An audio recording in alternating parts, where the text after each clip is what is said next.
Since 1988 up until now, almost every year we see fires being larger and more destructive. Our forests have changed. There's a lot of factors that go into why the fires we have today are different than they were decades ago.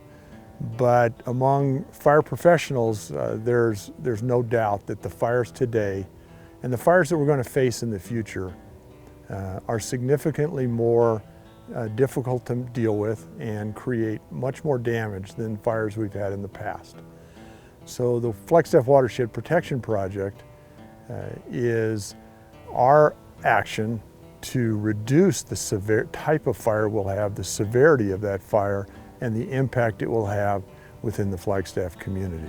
This is the first voter-approved capital bond initiative in the country where citizens have voluntarily taxed themselves to do work on federal land, much of which is outside of the city itself.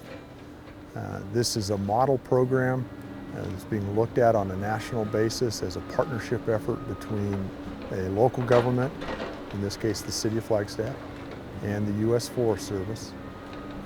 This type of work, this fuels reduction, forest restoration work that needs to occur to prevent catastrophic fire is something needed across much of the western United States.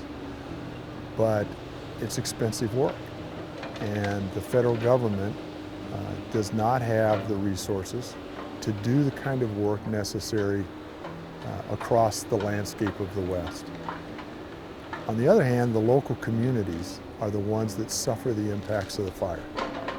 They will live with the results of a bad fire for weeks, months, and years, and in some cases decades after the incident is extinguished. So this is a great example of a partnership between the local government and the Forest Service, one that we hope is emulated in other parts of the country. But for the citizens of Flagstaff, I think it's important to recognize that their investment will make a difference. We're standing on Mount Eldon, and we're right at the top where the radio fire in 1977 came up the drainage behind me and burned about 5,000 acres. And that's exactly the type of incident that we are trying to prevent from occurring. The Schultz Fire 2010, which burned just to the east of us, was a $10 million fire to suppress. But the economic impact of that fire, the flooding that occurred afterwards, amounted to between $130 and $140 million in the 2 years following the fire. Similar fire that would burn just to the west of us here in the Dry Lake Hills area has the potential to impact the City of Flagstaff between $500 million and $1.2 billion in damage. So the $10 million bond that the citizens passed in 2012 is a significant amount of money, but it is a great investment when you consider the alternative, which is so much worse. One partner that was very critical to us when this was decided to be a voter initiative on the ballot, a group formed in town called Yes on 405, a citizen action group that recognized the threat, recognized the solution, and decided to mobilize to promote that.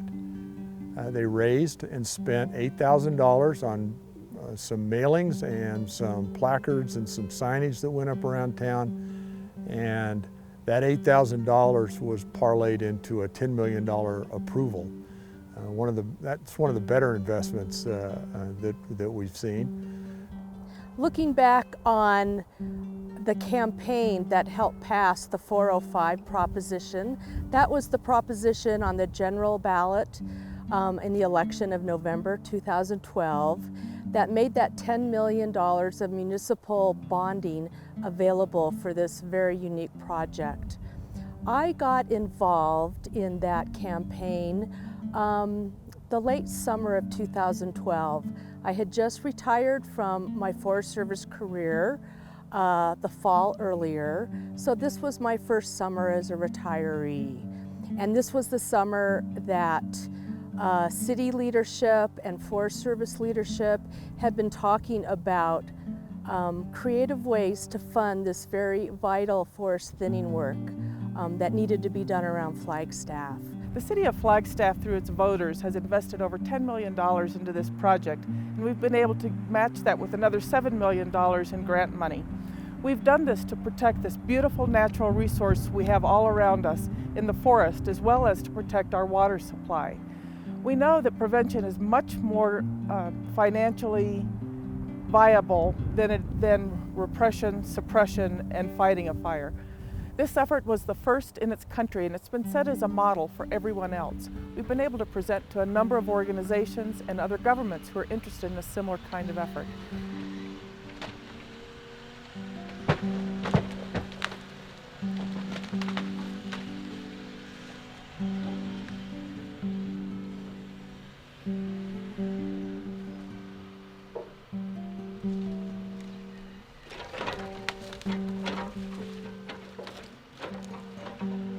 Dry Lake Hills is actually one of 3 areas that is being worked on within the Flagstaff Watershed Protection Project area.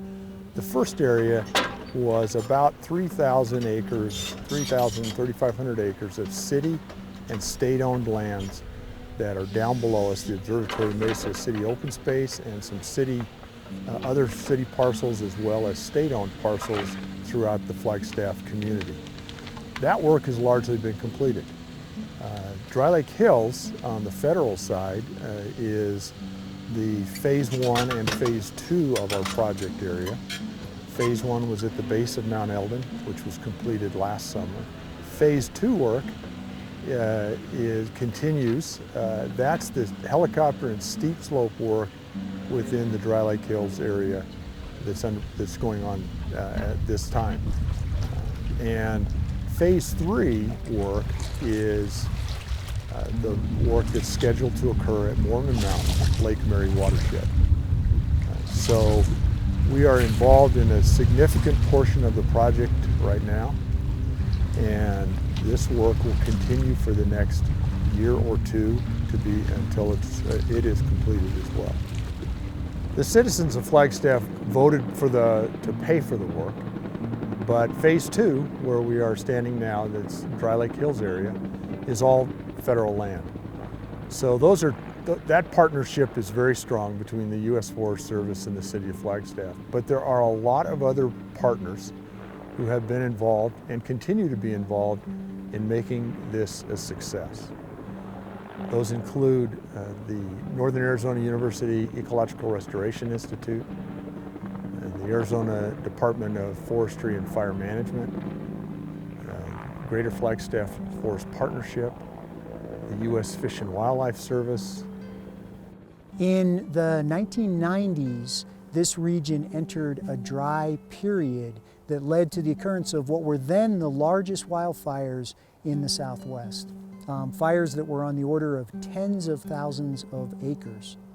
By the early 2000s, we had jumped an order of magnitude and were experiencing severe wildfires on the order of hundreds of thousands of acres.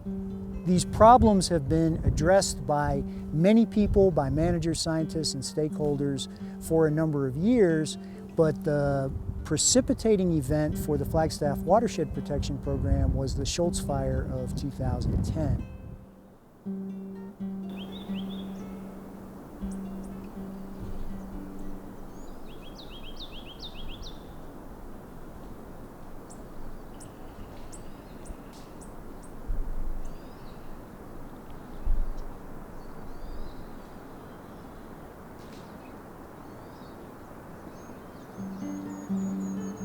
We are a partner in the Flagstaff Watershed Protection Project.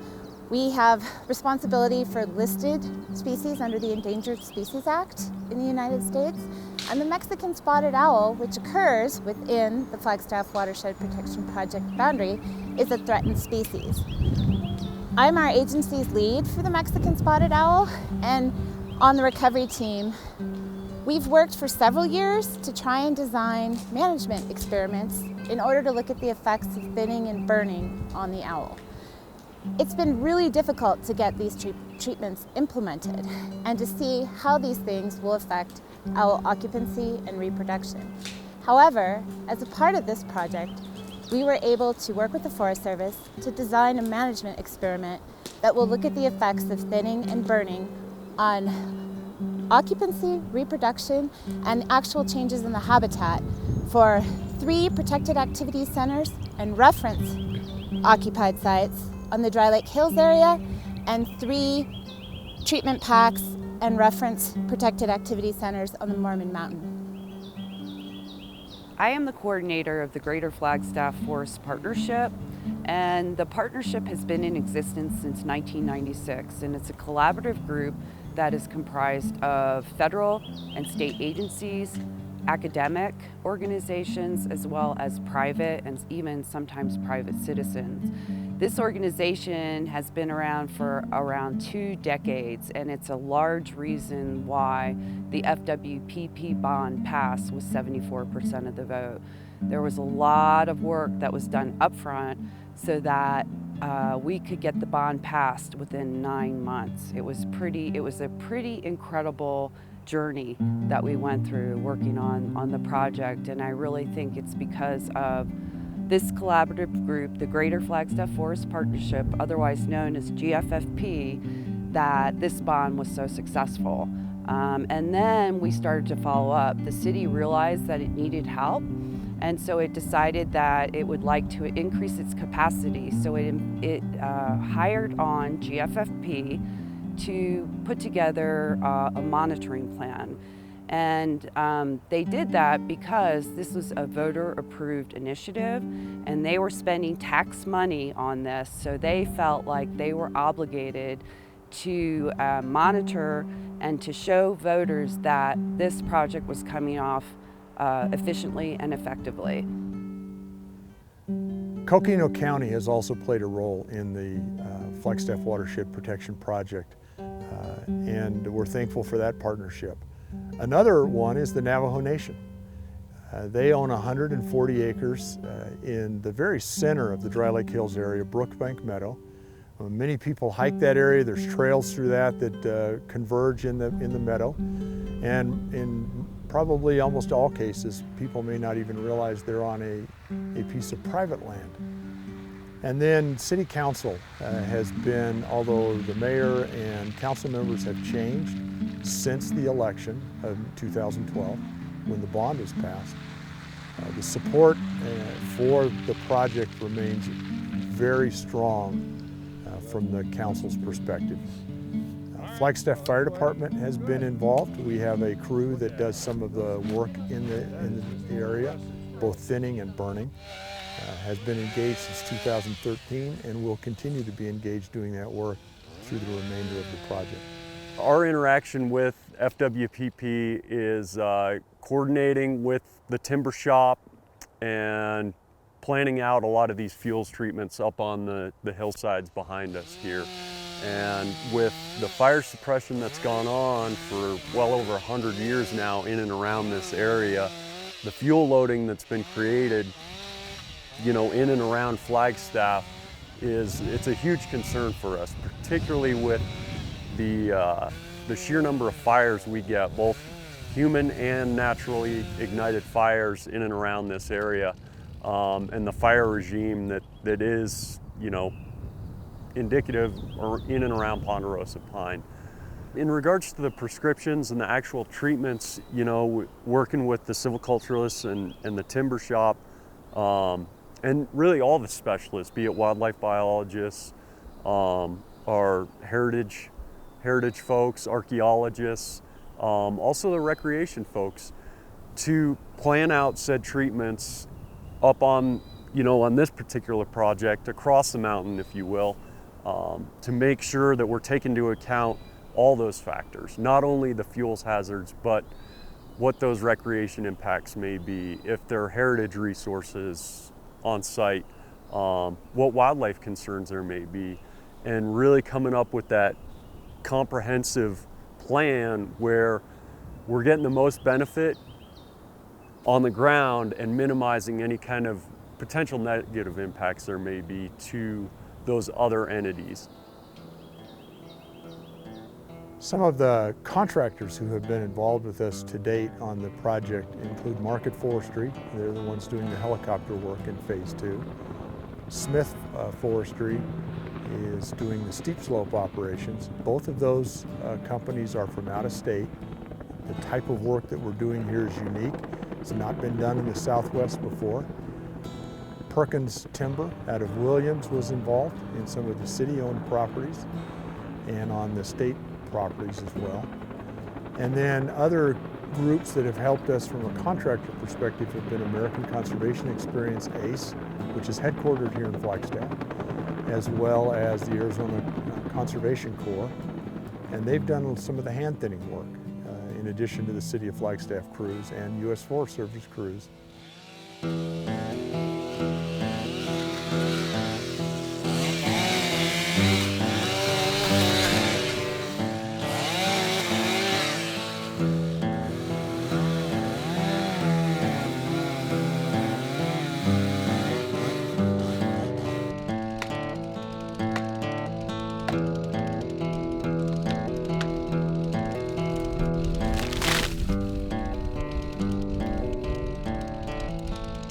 In 2017, American Conservation Experience partnered with the City of Flagstaff FWPP and the National Forest Foundation to thin around 100 acres at the base of Mount Eldon in the Dry Lake Hills area. We had a crew of 8 people out there thinning over 18 weeks and very, very successful. Signed up originally to do 100 acres and ended up doing about 110. In 2018, started building off of that success and again partnered with the National Forest Foundation to thin around 75 acres up in the Dry Lake Hills.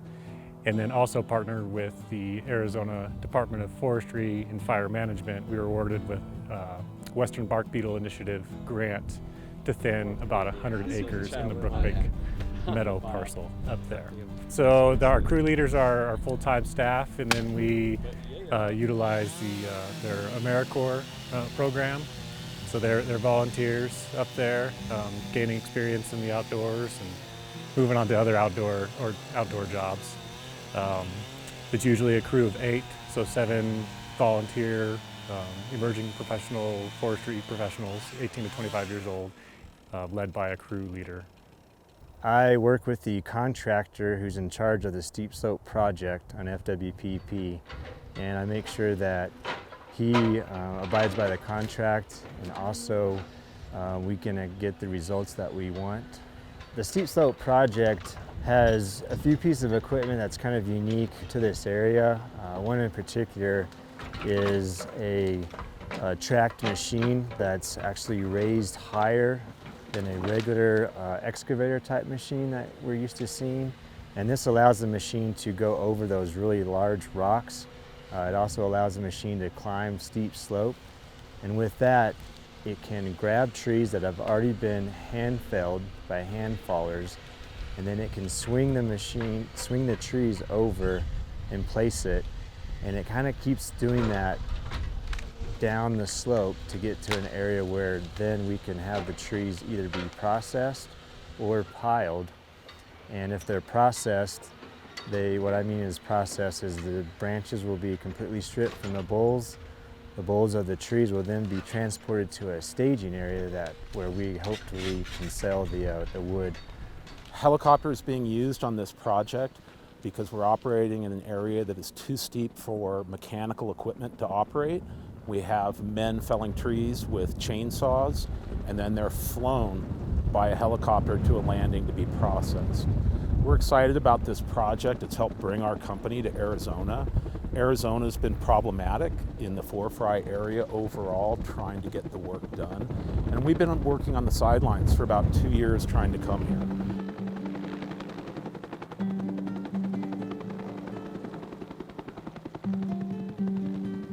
We focused on leaving the healthier trees, and we're primarily cutting the unhealthy trees or the undesirable trees. So the whole tree logging process really starts with hand falling, and so there'll be a crew of about 6 individuals that'll cut the trees with chainsaws, and then once those are down, the helicopter will come and pick up the trees. So essentially, I guess before that step, there is a group of people who will tie the trees down, and then they'll hook them up to a cable on the helicopter, and then they fly them out of the unit. Right now we have about 30% of the project completed. The helicopter is operating about 3 or 4 days a week, just depending on the weather. You know, Flagstaff spring and coming with wind, so the number one priority here is safety, and so they won't fly if it's not safe. And I mean, really that goes for all of us here.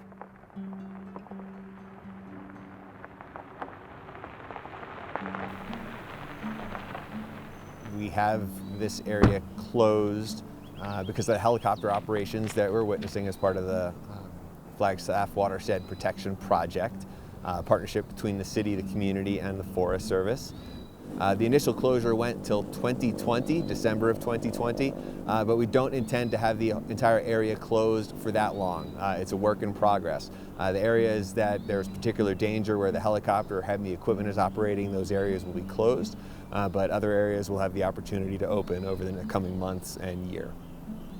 Logging is the most dangerous occupation as measured by deaths per 100,000 employees in the world right now. So when the public's coming in here, they're really putting themselves at risk and our crews at risk. And we'd really implore the public to keep the distance and obey the closed area signs and stay out of the area. We understand how important this area is to the community. Less than 1% of the Flagstaff Ranger District is closed, but it's the favorite 1% for a lot of people. This is a fuels reduction project. We're looking to reduce the risk of catastrophic fire and flooding in the future. We understand that there's an impact. We are trying to avoid more significant impacts that could come in the future. We've been working with the community on the closure. We've reduced it a little bit. We hope to reduce it in the future. We know how important this is just for people getting out and hiking in the day or taking their dogs out. We've also heard from people that this area drives tourism, that people come to ride bikes or hike in this area or participate in recreational events. We're sensitive to that and look forward to working with the community to minimize the impacts as much as possible.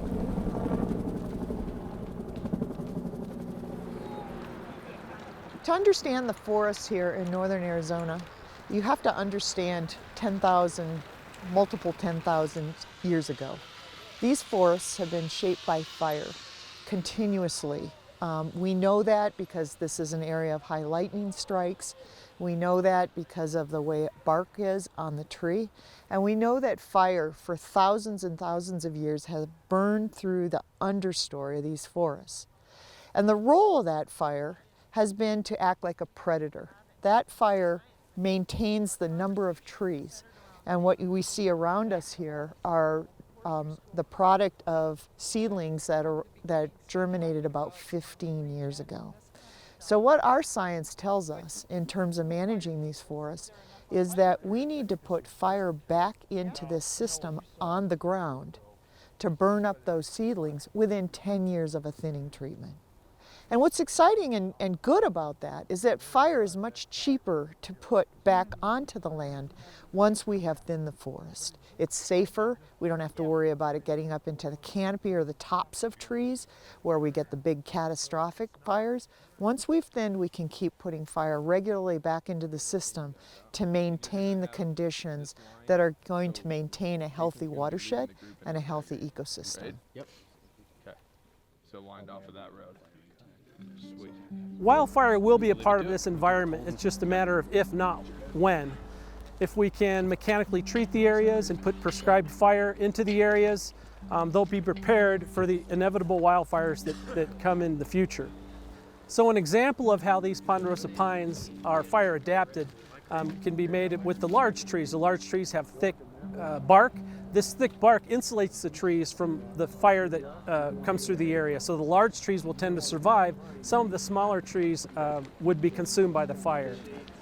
Another example of fire adaptation would be the tendency of ponderosa pine to prune itself, especially with fire. It will tend to prune those lower branches. Then when the fires come through the area, they won't be as flammable. Historically, the ponderosa pines burned about 2 to 12 years on average in the southwest area. So generally speaking, in Arizona and New Mexico, we would have lightning fires in all the areas at about every 2 to 12 years. So we tend to think that if we replicate something on that end, even if it's at the upper end, maybe 2 to 15 years, we can sustain the structure and the health of these forests by that frequent lower intensity fire.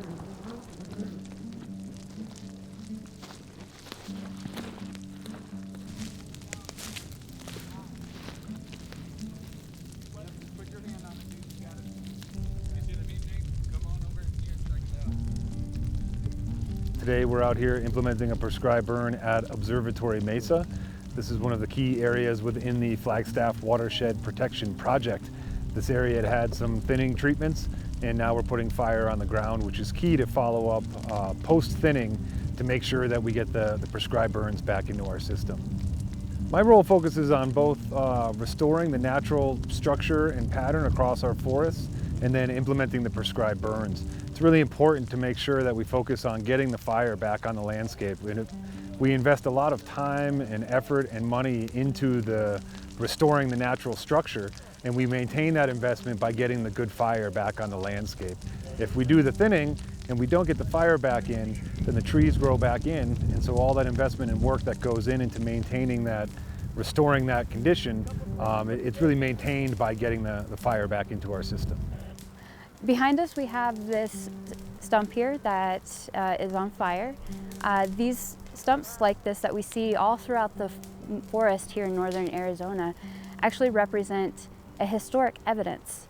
That tells us how the stand structure looked 100 years ago prior to human settlement in this area, and gives us kind of insight into what our forests looked like back in those times. And what we're doing today here is trying to mimic fire in that landscape and be able to return fire to that fire regime that came across our landscape here in northern Arizona. We're reintroducing fire to an ecosystem that used to have a normal fire regime, 3 to 5 years revolving. So putting fire back on the landscape is a vital part of what we do here, and it's helping to reduce the threat of catastrophic fire. It's helping reduce the threat of post-fire effects, negative effects. And it's also helping restore the forest, bringing back more grasses and forbs. It helps the wildlife from that standpoint. It helps make the forest more diverse, so it's not just uniform across the landscape. So overall, it's a really beneficial and crucial part of the environment.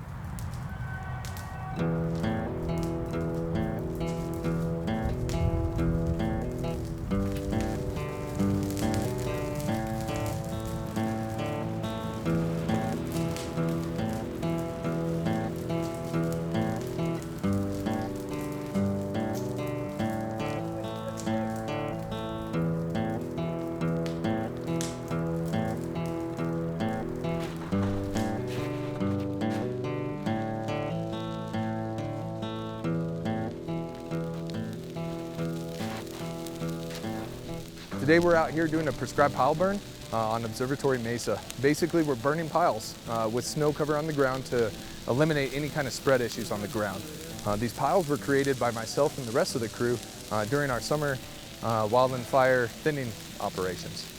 Burning piles at this time of the year it's the optimal timing. Honestly, we have really good moisture content in all the live trees around us. We also have high moisture content in all the needles that are exposed. And then we have snow cover, and so basically that's eliminating, completely getting rid of any potential for spread from these piles. It allows us to get in, as you can see right here, light this pile and the trees behind it. It reduces scorch, it reduces a lot of negative impact by prescribed pile burning this time of the year. The Observatory Mesa area is part of the Flagstaff Watershed Protection Project. So this is land that's purchased by the City of Flagstaff and managed as open space. And when the city acquired it, it required a lot of restoration. So we did some thinning up here. We wrote some prescriptions in partnership with Northern Arizona University. And then we were able to secure the funding through the Flagstaff Watershed Protection Project and implement these projects out here. The dry lake hills are all on Forest Service land up there, and so that's really important watershed areas for the city that we don't want to burn hot. Same thing with Observatory Mesa. We want to have this protected area just next to the city of Flagstaff so catastrophic wildfires can't slam into town. If we had an unintended wildfire start in this area, it's going to stay in the ground and it's going to be managed quite easily because it's going to be across this landscape that's already had these thinning treatments take place.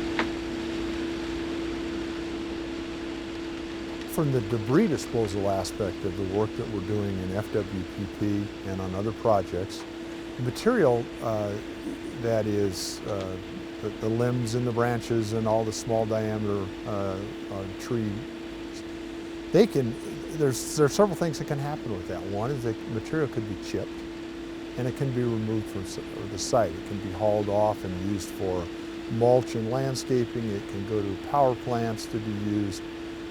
The problem with that aspect is that it is incredibly expensive and there are very limited markets.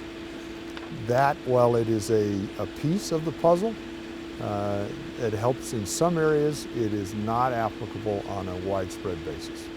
We have too much material that we need to deal with much sooner than we could that way. Another aspect is that it can be pile burned. And that material is put into debris piles, left on the forest for anywhere from 6 months to a year till it sufficiently dries out, and then crews come back in and burn those in place. Short duration smoke pulse, but it eliminates that material from the site. A third option that we have is to put material into what the air curtain burn unit, that type of technology.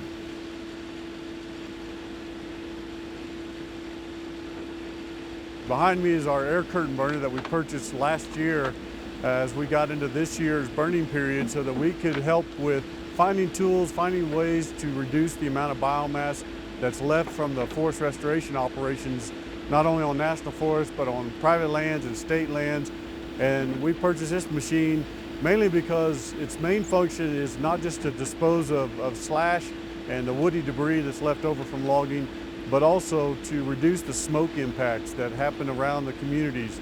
The air curtain that's going to blow across the top, which is the part that restricts the smoke from coming out, and you'll see now that there's very little smoke coming out of that box. So this box keeps the fire contained inside. It burns at 2,000 degrees temperature, so Fahrenheit. We can burn up to 40 tons of material and maybe get 100 to 150 tons or pounds of waste material out of that. So charcoal and ash that comes out of it.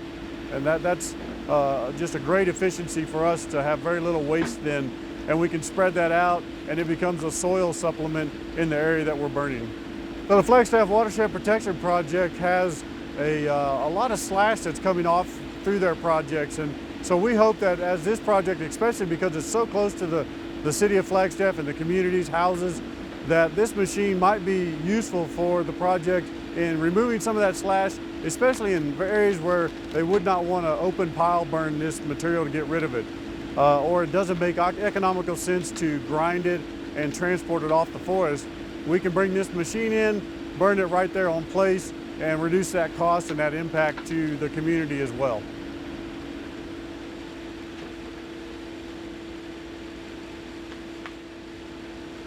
There are some limitations to the application of the use of an air curtain unit that are a real challenge to its widespread use.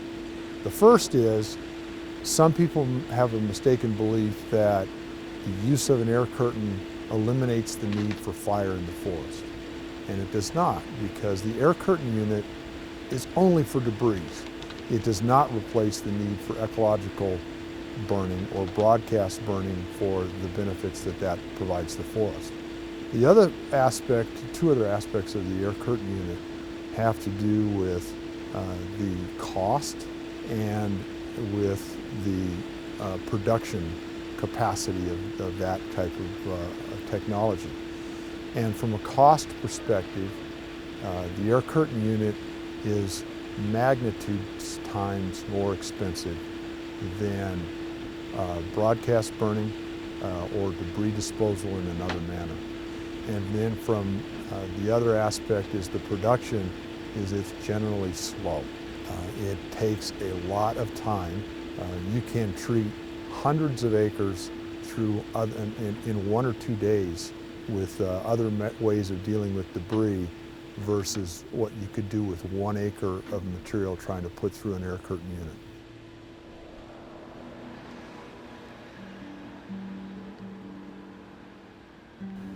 The ponderosa pine forest surrounding Flagstaff is so important to our community. It provides our clean water, it provides a high quality of life, and it provides a lot for our economy. So making sure that we have a healthy forest surrounding Flagstaff is very important for just about everything we have going on in this town. We want to protect our water supplies, and we've seen the impacts of what catastrophic fire can do in areas when it comes to flooding. So the Watershed Protection Project is key to protecting both water supplies. Our communities themselves, we want to have a nice, safe buffer around the city of Flagstaff that is fire adapted, so wildfires don't slam into town. We also want to protect our recreational and economic opportunities that are based on people coming up here and enjoying a healthy forest. One of the significant things that we noticed a few decades ago was that, well, fires themselves are exciting, they're scary, they threaten, well, the flames are burning. The fires will go out, and typically a large fire in our country, we can manage that and suppress that within 2 weeks to 6 weeks of ignition. But once the fire's out and the firefighters go home, the community is left to deal with the aftermath. And they're the ones that are affected. As rains begin and material moves off the hill, flooding, it damages their recreational ability to be in the woods. It can impact economies as people stay away from a burned area. It affects real estate values, tax revenues that come into a community, and just the quality of life for that area. But a lot of that is hidden. A lot of that is behind the scenes. The local communities is left to deal with it, but the media's gone home. Firefighters have left, and that's something we did not want to let happen to Flagstaff. And I think the voters in Flagstaff, the citizens, not only recognize the conditions that our forests are in right now, but they recognize the solutions that are available. And the vote in 2012, I think, was a very powerful statement that the citizens wanted to be involved in preventing that kind of damage into their community.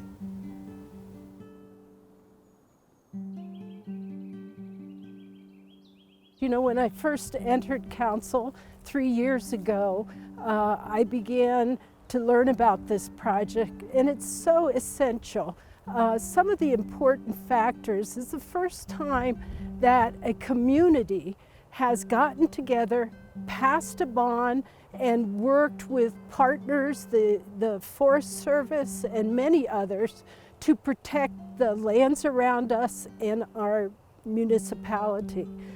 You know, I was so happy to tour the Dry Lake site with Senator Kyle and Undersecretary Hubbard last summer.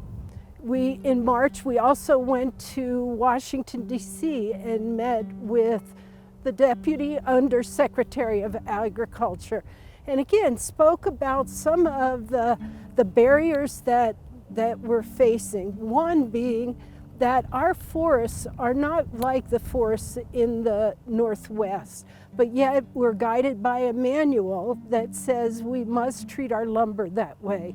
And it just doesn't fit here. And so we're advocating for a change in that manual. People in Washington are on board, and we're very excited about this. In order to finish up the project, we're looking at the Lake Mary watershed, which is Mormon Mountain, and it's essential to the protection of our drinking water, not only here in Flagstaff, but with the communities that surround us. So again, I'm so proud of the residents of Flagstaff in passing this and supporting this forest restoration. They once again came together and decided to protect all the land surrounding Flagstaff, whether they owned it or not. And that's just the spirit of Flagstaff. I've been a wildland fire professional for 40 plus years. And I have traveled and been on fires throughout the western United States, in virtually every state. And I've seen the bad side of fire. This is the first project that I've been associated with where a community has stepped forward, spending their own money, investing in their future to prevent the type of fires that fire people are called to far too often to deal with. So as that wildland fire professional, as the project manager for the City of Flagstaff, for the Flagstaff Watershed Protection Project, I can't thank the community enough for the patience that they've shown on this, for their willingness to invest their own money, and allow us to do this work that will pay unbelievable dividends as we move forward in the community in terms of a resilient forest, protection of the community itself from the effects of fire and post-fire flooding, and for the safety that this will provide for visitors and first responders. This is a landmark project. This is a great story, and the citizens should be very proud of the role they've played.